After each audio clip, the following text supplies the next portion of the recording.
ಅಕಸ್ಮಾತ್ ನಿಮ್ಮ ಮನೆಗೆ ತುಡುಗು ಬಂದ್ರ ಹೇಳ್ರಿ ತುಡುಗು ಬಂದಾನಂತಂದ್ರ ನಿಮ್ಮ ಗಂಡ ಧೈರ್ಯದವಿದ್ದಂದ್ರ ಅವೇನ್ ಮಾಡ್ತಿದ್ದ ಅಂದ್ರ ಒಂದು ದೊಡ್ಡದೊಂದು ಬಡ್ಗಿನ ತಗೊಂಡು ಹೇಳ್ತಿದ್ದ, ಇಲ್ಲಾರ ಪಿಸ್ತೂಲ್ ತಗೊಂಡು ಹೇಳ್ತಿದ್ದ, ಇಲ್ಲಾರ ಬಂದೂಕು ತಗೊಂಡು ಹೇಳ್ತಿದ್ದ.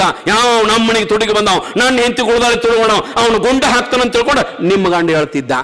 ಆದ್ರೆ ಬಸವಣ್ಣ ಹೆಂಗೆ ಹೇಳ್ತಾನೆ ಗೊತ್ತೇನ್ರಿ? ಅವ ಹೆಂಡತಿ ಎಬ್ಬಿಸ್ತಾಳ, ಹೇಳ್ರಿ ನಮ್ಮ ಮನೆಗೆ ತುಡುಗು ಬಂದಾನ, ನಾನು ಗುಳದಾಳಿ ತುಡುಗು ಮಾಡ್ಕೊಳಕತ್ತಾನ, ಹೇಳ್ರಿ ಅಂತ ಬಸವಣ್ಣಿಗೆ ಹೇಳಿದ್ರ ಬಸವಣ್ಣ ಹೇಳುದ್ರೊಟ್ಟಿಗೆನ ಒಂದು ಮಾತು ಅನ್ಕೊಂತನ ಎದ್ದ.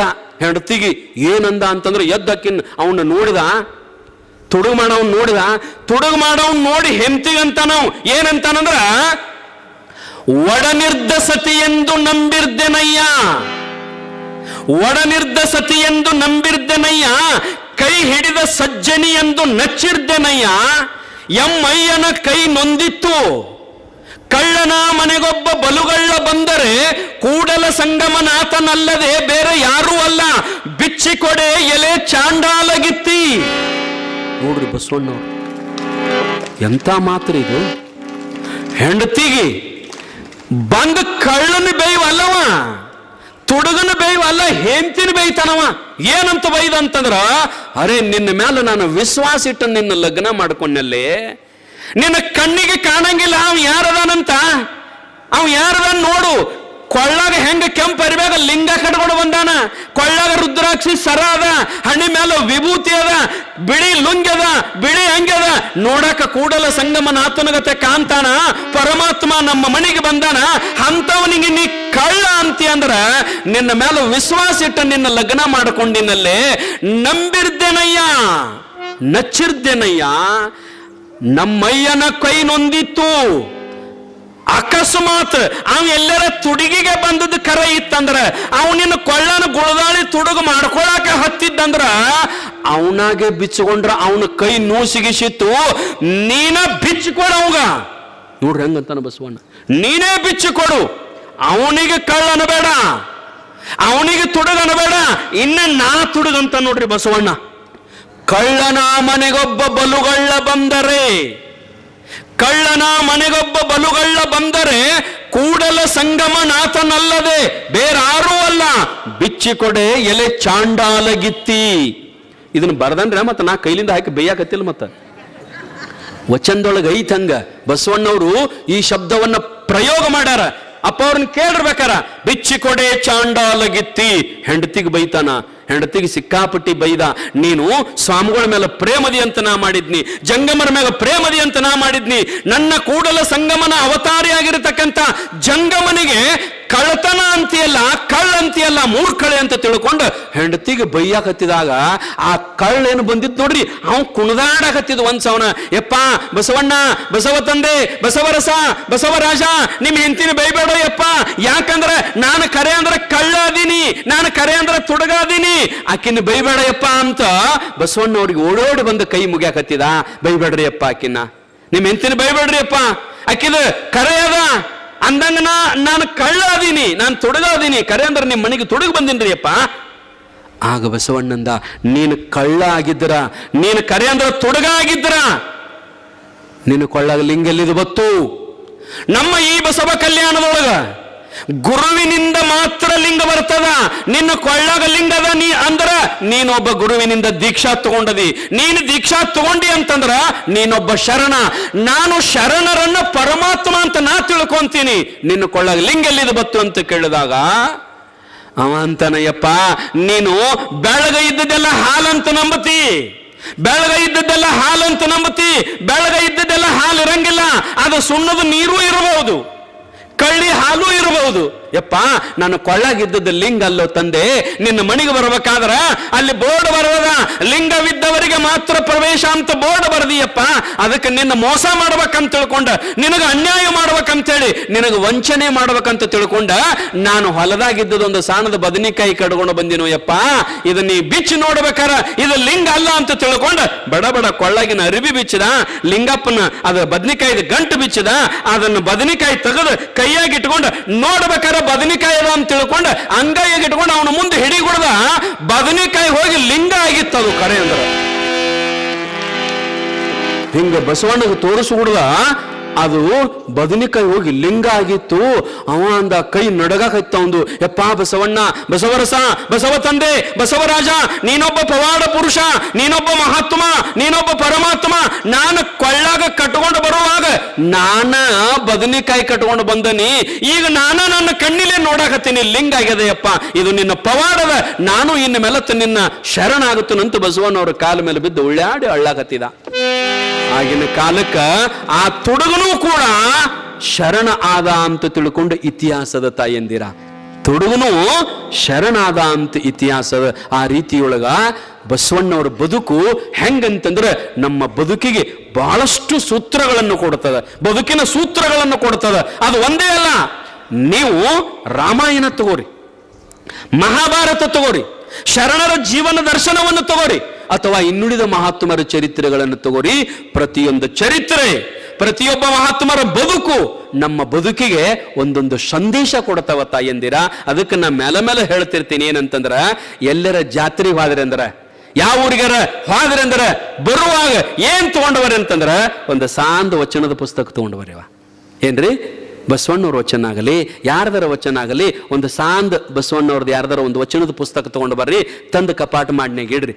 ಕಪಾಟ ಮಾಡ್ನಾಗ ತಂತಂದು ಗೊಂಬಿ, ಅರಿವಿ ಗೊಂಬಿ, ಅಂತ ಗೊಂಬಿ ಇಂಥ ಗೊಂಬಿ ತಂತಂದು ಇಡಬೇಡ್ರಿ. ನೀವೇಟು ಗೊಂಬಿ ಇಟ್ಟಿರಿ, ಚೀನಾದವರು ಜೀವಂತ ಗೊಂಬಿನ ಇಟ್ಟಾರ ಹೆಣಗಳು. ಚೀನಾ ನೋಡ್ರಿ, ಮತ್ತೇನ್ರಿ ನಿಮ್ಗೆ ಗೊತ್ತಿರ್ಬೇಕು. ನೀವೆಲ್ಲ ನಿಮ್ಮ ಹುಡುಗರು ಏನಂತಾವ್ರಿ, ನಿಮಗ ಏನಂತಾವ್ರಿ? Mummy mummy ಅಂತಾವಲ್ರಿ. ಯಾಕೋ ಎಂಬಲ್ರಿ, ಈಗ ನಮ್ಮ ಮವುಗಳಿಗೆ ನೋಡ್ಬೇಕು, ಮಮ್ಮಿ ಅಂದ್ರೆ ಒಂಥರ ಖುಷಿ ನಮ್ಮ ಮವುಗಳಿಗೆ. ಅದು ಯವ್ವ ಅಂತಂದ್ರೆ ಯವ್ವ ಬಿಡು, ಮಂದಿದಾರಲ್ಲಿ ಅವ್ರ ಮುಂದೆ ನಾನು ಕಿಮ್ಮತ್ತು ತೆಗಿಬೇಡ, ಮಮ್ಮಿ ಹಣ್ಣು, ಮಮ್ಮಿ ಹಣ್ಣು, ಮಮ್ಮಿ ಅನ್ನೋಬೇಕು ಇವ್ರಿಗೆ. ಯಾಕಂದ್ರೆ ನಿಮ್ಗೆ ಗೊತ್ತಿಲ್ರಿ ಅವ ಮಮ್ಮಿ ಅಂದ್ರೆ ಏನು, ಮಮ್ಮಿ ಅಂತ ಎದಕ್ಕಂತಾರೆ ಗೊತ್ತದ ರೀ? ಪ್ರಾಚೀನ ಈಜಿಪ್ಟ್ ದೇಶದವರಿಗೆ ಮರಣಾನಂತರದ ಒಂದು ಕಲ್ಪನೆ ಅದ ಅವರಿಗೆ. ಏನು, ಸತ್ತವ್ರು ಮತ್ತ ಬಹಳಷ್ಟು ವರ್ಷಗಳ ನಂತರ ಹುಟ್ಟು ಬರ್ತಾರಂತ ಒಂದು ನಂಬಿಕೆ ಅದ ಅವರಿಗೆ. ಯಾರಿಗೆ? ಪ್ರಾಚೀನ ಈಜಿಪ್ಟ್ ದೇಶದ ಜನರಿಗೆ ಸತ್ತವ್ರು ಮತ್ತೆ ಹೊಳ್ಳಿ ಹುಟ್ಟು ಬರ್ತಾರಂತ ಅವ್ರಿಗೊಂದು ನಂಬಿಕೆ ಅದ.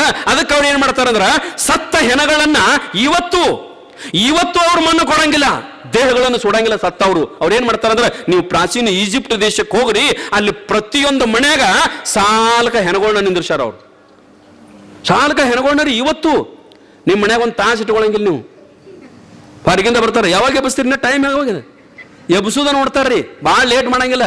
ನಾವು ಕಾಯಂ ಇದ್ದಾವ್ರಿ ಈ ಮನ್ಯಾಗ, ಕರೆ ಮನಿಗೆ ಕಟ್ಟಿದವ್ರ ನಮ್ಮನ್ನ ಭಾಳ ತಕೊಂಡ್ರು ಕೊಡುದಿಲ್ಲ. ಭಾಳ ಟೈಮ್ ಆಗ್ಯದ ರೀ, ಹೆಣ್ಮಕ್ಳು ಎಟ್ಟು ಹತ್ತಾವ ಅವಳಲ್ಲಿ ಬಿಡ್ಲ, ಏನು ಮರಯ್ಯ ಎಟ್ಟು ಮಾಡ್ಯ ನಾವ ಒಂದು ತಾಸು ಹತ್ರ ಏನಾಕತಿ ಅಂದ್ರೆ ಅವ್ರದ್ದು ಅವಸರ ಇರ್ತೈತಿ ರೀ. ಹಿರಿಯಾರದು ನಿಮ್ಮ ಸಲಗೆಲ್ಲ ಹಿರಿಯಾರ ಲಗುಟ್ ಮಣ್ಣು ಕೊಟ್ಟು ಅವ್ರ ಮನೆಗೆ ಹೋಗವ್ರು. ಇಂಥ ಕಂಪನಿ ನಂಬುದು. ಪ್ರಾಚೀನ ಈಜಿಪ್ಟ್ ದೇಶದೊಳಗೆ ಒಂದೊಂದು ದೊಡ್ಡ ಮಾಡ್ಯಾರ್ರಿ. ಏನ್ ಮಾಡ್ತಾರಂತಂದ್ರ, ಏನು ಸತ್ತಿರ್ತತ್ ನೋಡ್ರಿ, ಹೆಣ್ಮಗಳಾಗಲಿ ಗಣಮಗಳಾಗಲಿ, ಅದಕ್ಕೆ ಕೆಮಿಕಲ್ ಹಾಕ್ತಾರಂತವ್ರು. ಅವ್ರು ಹಾಕಿದ ಕೆಮಿಕಲ್ 100 ವರ್ಷ ತಕ ನಾವು ಹೆಂಗದೀವ್ ಹಿಂಗ ಕಾಣ್ತೀವ್ರಿ. ಒಟ್ಟ ಏನೂ ಒಂದಿಟ್ಟು ಕೆಡಂಗಿಲ್ಲ. ಅವ್ರು ಹೆಂಗ ಮಾಡ್ತಾರೋ ಗೊತ್ತಿಲ್ಲ, ಶರೀರಕ್ಕೆ ಅದನ್ನ ಹಾಕಿ ಆ ಡೆಡ್ ಬಾಡಿ, ಸತ್ತ ಶರೀರ ಕಾಜಿನ ಕಪಾಟ್ನಾಗ ನಿಂದಿರಿಸಿ ಬಿಡ್ತಾರಂತಟ್ಟಿ. ಅವತ್ತು ಒಂದು 100 ವರ್ಷಗಳ ಮರಣಾನಂತರ ಮತ್ತ ಅವ್ರು ಹುಟ್ಟಿ ಬರ್ತಾರಂತ ಅವ್ರದೊಂದು ಕಲ್ಪನೆ, ಒಂದು ನಂಬಿಕೆ. ಆ ಹೆಣ್ಮಗಳ ದೇಹ ಹೆಣ ಅದನ್ನೇನ್ ನಿಂದಿರಿಸಿರ್ತಾರ ನೋಡ್ರಿ, ಅದಕ್ಕ ಅವ್ರ ಏನ್ ಹೆಸರು ಇಟ್ಟಾರಂದ್ರ ಮಮ್ಮಿ ಅಂತಾರ. ಅದಕ್ಕೆ ಅವ್ರು ಎದಕ್ರಿ? ಸತ್ತ ಹೆಣಕ್ಕ, ಸತ್ತು ನಿಂದ್ರಿಸಿದ ಹೆಣಕ್ಕ, ಹೆಣ್ಮಗಳ ದೇಹಕ್ಕ ಮಮ್ಮಿ ಅಂತಾರತ್ತ ಅವ್ರ. ಅದಕ್ಕ ನೀವು ಮತ್ತ ಜೀವಂತ ಅದಿರ್ಲಿ, ಮತ್ತ ನಿಮಗೆ ಹಂಗ ಮಮ್ಮಿ ಅನ್ಬೇಕ್ರಿ? ಯವ್ವ ಬಾಯಿ ತುಂಬ ಅವ್ವ ಅಂದ್ರೆ ಎಂಥ ತಾಕತ್ತದ ಆ ಶಬ್ದದೊಳಗ, ಎಂತಹ ಕರುಣೆ ಅದ ಆ ಶಬ್ದದೊಳಗ, ಎಂತಹ ಪ್ರೀತಿ ಅದ ಆ ಶಬ್ದದೊಳಗ. ಅವ್ವ ಅಂತ ಕರಿಬೇಕು. ಮಮ್ಮಿ, ಡ್ಯಾಡಿ, ಅಂಟಿ, ಅಂಕಲ್ಲ, ಏನು ಯಾಕಲ್ಲ, ಈ ಕಲ್ಲ, ಬೀಸು ಕಲ್ಲ, ಒಳಕಲ್ಲ, ಅಂಕಲ್ಲ, ಏನು ಕೆಲಸ ಇಲ್ಲ.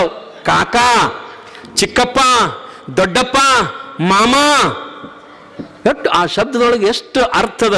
ಈಗೇನೋ ಅನ್ನಂಗಿಲ್ಲ, ಅಂಟಿ, ಅಂಟಿ ಪಿಂಟಿ, ಅಂಟಿ ಅನ್ಬೇಕಂತೀವ್ರಿಗೆ. ಅಂಟಿ ಅಂಟಿ ಅದೆಲ್ಲ ಇಲ್ಲ. ಅತ್ತಿ, ಅತ್ತಿ ಅಂದ್ರೆ ಏನ್ ನೋಡ್ರಿ ಎಂತ ಭಾವನೆ. ಯಾಕೋ ಏನೋ ಅತ್ತಿ ಬೈತಾರಿಲ್ಲ, ಹಳೆಗಳನ್ನ ಬೈಬೇಕು ಅತ್ತಿ. ಈಗಿನ ಅವ್ರಿಗೆ ಬೈಯೋದು ಗೊತ್ತಿಲ್ಲ. ಈ ಸಿಟಿ ಮಂದಿಗ ಅತ್ತಿ ಅಂದ್ರ ಅತ್ತಿ, ಏನ್ ಅತ್ತಿ ಅಂದ್ರ ಅಂಟಿ, ಹಾ ಅಂಟಿ, ಅತ್ತಿ ಅಂದ್ರೆ ಗೊತ್ತಾಗೋದಿಲ್ಲ ನಮ್ಮ ಮಂದಿಗೆ. ಕಾರಣ ಏನಂತಂದ್ರೆ ಭಾರತ ದೇಶದಲ್ಲಿ ಸಾಕಷ್ಟು ಶಬ್ದಕ್ಕೆ ಕೊರತೆ ಇಲ್ಲ ತಾಯಂದಿರ. ಆ ರೀತಿಯೊಳಗೆ ಎಲ್ಲ ದಾರ್ಶನಿಕರು, ಎಲ್ಲ ದರ್ಶನಗಳು, ಎಲ್ಲ ಶಾಸ್ತ್ರಗಳು, ಎಲ್ಲ ಚರಿತ್ರೆಗಳು ನಮ್ಮ ದೇಶಕ್ಕೆ ಒಳ್ಳೆಯ ಸಂದೇಶ ಅದಾವ. ಅದಕ್ಕೆ ನೀವು ಎಲ್ಲರ ಹಾದ್ರಿ ಅಂತಂದ್ರೆ ಒಂದೊಂದು ವಚನದ ಪುಸ್ತಕ ತಗೊಂಡು ಬರ್ರಿ, ಒಂದೊಂದು ನಿಜವನ್ ಶಾಸ್ತ್ರದ ಪುಸ್ತಕ ತಗೊಂಡು ಬರ್ರಿ. ಆನಂತರ ಏನಾರು ಬೇಕಲ್ಲಕ್ಕೆ ಒಂದು ಪುಸ್ತಕ ತಂದು ಮನೆಯಾಗ ಇಡ್ರಿ. ಬಾಳಟಾಗ ಒಳ್ಳೆ ನೀವು ಎಲ್ಲಾರ ಹೊರಗಾದ್ರೆ ಅಂದ್ರೆ ಹುಡುಗರಿಗೆ ಆಟೋಮಿಕ್ ಸಾಮಾನು ತರ್ತೀರಿ. ಅವೇನಂದ್ರೆ ಈಗೇನು ಸಣ್ಣದವ್ರೆ ಒಂದೊಂದು JCB ಅದಾವ್ರು, JCB ಅವತರು ಹುಡುಗರು ಆಡು 500 ರೂಪಾಯಿ ರೀ JCB. ಕಾರ್ಗಡೆ 2,000 ರೂಪಾಯಿ. ಅವು ಬಹುಮತ್ ಓಡ್ತಾವ್ರಿ ಈಟೀಟ ಕಾರ್ಗಡೆ ಅಂತಾವ್ ತರ್ತೀರಿ. ನಿಮ್ಮ ಮಗ ನಿಮ್ಮ ಮೊಮ್ಮಗ 3 ದಿವಸದಾಗ ಮುರಿದು ಮೂಲ್ಯಾಗ ಹೋಗಿತ್ತಾನ ಅದನ್ನು 2,000 ರೂಪಾಯಿ ಕಾರ್ಗಡೆ. ಬರೀ 50 ರೂಪಾಯಿದ್ದು ಒಂದು 100 ರೂಪಾಯಿದ್ದು ಒಂದು ಭಗವದ್ಗೀತಾ ತಗೊಂಡು ಬರ್ರಿ, ಒಂದು ವಚನದ ಪುಸ್ತಕ ತಗೊಂಡು ಬರ್ರಿ, ಮನ್ಯಾಗ ಇಡ್ರಿ. ಹಾದಲ್ಲಿ ಒಂದು ತಂದ್ ಇಟ್ರಿ ಅಂದ್ರ ಒಂದು ಕಪಾಟ ಮಾಡೋ ಪುಸ್ತಕ ತುಂಬಿತ್ತಂದ್ರ ಯಾರ ನಿಮ್ಮ ಮನೆಗೆ ಬಂದ್ರಂದ್ರ ಅವ್ರು ಏನ್ ತಿಳ್ಕೊತಾರ ಗೊತ್ತೇನ್ರಿ? ಭಗವದ್ಗೀತಾ ಅದಾವ ಅವ್ರ ಮನ್ಯಾಗ, ವಚನದ ಪುಸ್ತಕ ಅದಾವ, ಪುರಾಣ ಚರಿತ್ರೆಗಳದಾವ, ಮಹಾತ್ಮರ ಚರಿತ್ರೆಗಳದಾವ. ಅವ್ರ ಮನೆ ಅಧ್ಯಾತ್ಮದ ಕೇಳ್ತಾರ ಅವ್ರು. ಏನ್ರಿ ಮನಗಡ ಪುಸ್ತಕ ಇಟ್ಟಾರ್ಲ? ನಮ್ಮ ಮುತ್ತ ದೊಡ್ಡ ಆಧ್ಯಾತ್ಮವಾದಿ ಇದ್ರಿ, ನೀ ಇರ್ಲಿಕ್ಕೆ ಬಿಡವಲ್ಯಾಕತ್ಕರೆ, ನೀ ಎಂಥವ್ರು ಯಾಕಿರವಲ್ಲಕತ್ಕರೆ. ಅದರ ಪುಸ್ತಕಗಳು ಇದ್ದು ಅಂದ್ರೆ ನಿನ್ನ ಚರಿತ್ರೆ ಏನು ಹೇಳ್ತಾವ, ನಮ್ಮ ಮುತ್ತ ಇಂಥವ ಇದ್ದ ಅಂತ ಹೇಳ್ಕೊಂಡ. ಅದಕ್ಕೆ ಮನ್ಯಾಗ ಎಲ್ಲರೂ ಒಂದೊಂದು ಶರಣರ ವಚನದ ಪುಸ್ತಕ ತಗೊಂಬರ್ರಿ. ಎಲ್ಲರೂ ಊರಿಗಾದ್ರೂ ತರ್ತೀರಿ. ನಾ ಹಿಂದೋಡಿ ಚಿಮ್ಮಡಕ್ಕೆ ಹಾಳು ಬರಾವಣ ಮತ್ತೆ ಬೆಳಗ್ಲಿಂದ ಎಲ್ಲರ ಮನ್ಯಾಗ ನೋಡವನ. ಪ್ರತಿಯೊಬ್ಬರ ಮನ್ಯಾಗ ಏನಪ್ಪಾ ಅಂತಂದ್ರೆ ಬಸವಣ್ಣವರು ಒಂದೊಂದು ಸಂಪುಟನ ಮಾಡ್ಯಾರ್ರಿ. ಅವ್ರೀಗ 1,000 ರೂಪಾಯಿ ಕೊಟ್ರೆ ಒಂದು ಸಂಪುಟ ಬರ್ತಾವ. ಎಷ್ಟ್ರಿ? ಲಕ್ಷ ಗಂಟ್ಲೆ ವಚನ ಅದಾವ, ಲಕ್ಷ ಗಂಟ್ಲೆ ವಚನ ಅದಾವ. ಸಂಪುಟ ವಚನ ಸಂಪುಟ ಅಂತ ತಿಳ್ಕೊಂಡು ಬಹುತೇಕ 11 ಪುಸ್ತಕ ಅದಾವ. ಭಾಳ ಅಂದ್ರೆ 1,000-1,200 ರೂಪಾಯಿ ಕೊಟ್ಟರೆ ಬರ್ತಾವ. ಅಂತ ಪುಸ್ತಕ ತಂದ ಮನ್ಯಾಗ ತಾವೆಲ್ಲ ಇಡ್ರಿ. ಟೈಮ್ ಇದ್ದಾಗ ಮಂದಿದ ನಿಂದ ಮಾಡೋಕ್ಕಿಂತಲೂ ವಚನ ಓದ್ಕೋತ ಕೂತಿರಂದ್ರೆ ನಿಮ್ಮ ಜೀವನ ಸಾರ್ಥಕ ಆಗ್ತದ ಅಂತ ತಿಳ್ಕೊಂಡು ತಮ್ಮೆಲ್ಲರಿಗೆ ತಿಳಿಸಿ, ಬಹುತೇಕ ನೀವೆಲ್ಲ ಎಂಥ ಸಾಧನೆ ಮಾಡಾಕತ್ತೀರಿ ಅಂತಂದ್ರೆ ನಾ ಮೊನ್ನೆ ಹೇಳಿನಲ್ಲ, ಅಕ್ಕ ಮಹಾದೇವಿಯ ತೇರು ಸಾಮಾನ್ಯವಾದದ್ದಲ್ಲ. ಬಹುತೇಕ ಕರ್ನಾಟಕದೊಳಗ ಮೊಟ್ಟ ಮೊದಲು ತಯಾರು ಮಾಡತಕ್ಕಂಥ ತೇರು ಅಕ್ಕ ಮಹಾದೇವಿ ಎಲ್ಲರ ಇದ್ರ ಅದು ಚಿಮ್ಮಡ ಗ್ರಾಮದಾಗ ಅಂತ ನಾವು ಹೆಮ್ಮೆಯಿಂದ ಹೇಳ್ಕೋಬೇಕು, ನಾವು ಗರ್ವದಿಂದ ಹೇಳ್ಕೋಬೇಕು. ತಾಯಂದಿರು ಇದಕ್ಕೆಲ್ಲರೂ ನೀವೇನಪ್ಪಾ ಅಂತಂದ್ರೆ ಹೆಣ್ಣು ಮಕ್ಕಳ ಕಂಕಣ ಬದ್ಧರಾಗಿ ನಿಲ್ಲಬೇಕು. ಇದ್ರಾಗ ಚಾಲೆಂಜ್ ಮಾಡ್ಬೇಕು. ನೀವು ಎದ್ರಾಗಾರ ಮಾಡ್ತಿರ್ತೀರಿ. ಅವ ಕೇಳ್ರಿ ಬಾಜು ಇದ್ರಾಗ ಆ ಕೆಟ್ಟ ಕೊಟ್ಟಾಳ ತೇರಿಗೆ 5,000 ಕೊಟ್ಟಾಳ ಅನ್ಕೂಲ, ನಮ್ದು 15,000 ಬರ್ಕೋರಿ ಹಿಂಗ ಅನ್ಬೇಕಲ್ಲ. ಮತ್ತೊಂದು ಎದಕ್ಕಾರ ಆಕೆ ಸೀರೆ ಅಂತ ತಂದಾಳ 5,000, ನಾವು 10,000 ತೋರ್ನು